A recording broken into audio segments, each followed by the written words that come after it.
how would you identify or self-identify if you are kind of stuck in this fast forward mode? Mm-hmm. Or Carl, is it just pretty much all of us right now? Those who haven't changed jobs during the pandemic to something, let's say, more higher quality of life, are most people stuck? And how do you know?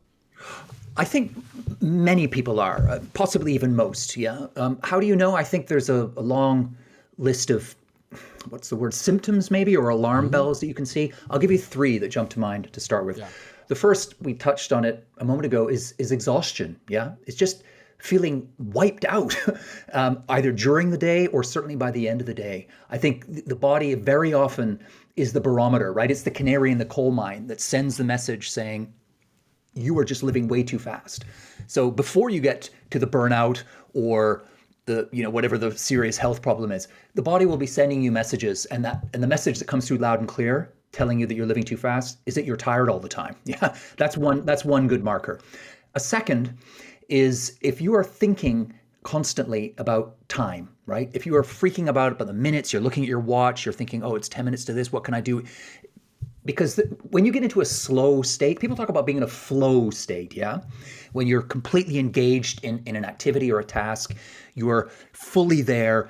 And the other thing that happens in that flow moment, or I call it a slow moment, is you forget the clock, yeah? So if you find yourself... It's a wonderful time. I rarely get there, but when it is such a great period of time. The flow exactly. time. And you recognize that feeling, right? It's hard for someone to give you a checklist of things, say, here exactly, this is how you get to flow, this is how you...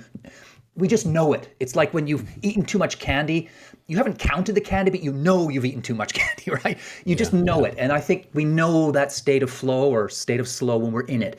And one way to measure it, one barometer, is whether we stop looking at the clock. And then a third way, which people often don't think of, but which is equally valid here for judging too much speed in your life, is memory. Because as the famous Czech novelist once said, Milan Kundera, he said, there is an intimate bond between slowness and remembering. And that's so true, because when you are racing through life too fast, nothing sticks. Everything's a blur. You go through the moment and it's gone. Nothing stays with you. And I think a lot of us have that sensation, right? We get to the end of the week or the month or even the year, and we look back and think, whoa, that was 2021, right?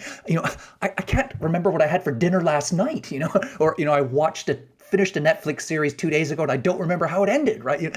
I think that when memories like that don't stay, that is a very clear indicator that you are racing through, because you're not there. You're simply not there. And so you're not there to absorb it and mark it and engrave it in your memory. So those are three little ways to look for warning flags, if you like.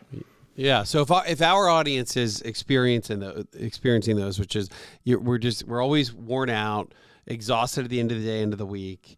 We are constantly thinking about time, checking a clock, and then our memory starts to kind of be, it's almost as though we don't give it quite enough upload time. You're going so fast. We're not able to upload what happened.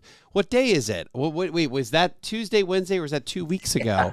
That's when you know you're living too fast. Those are three good markers right there. Well summed up.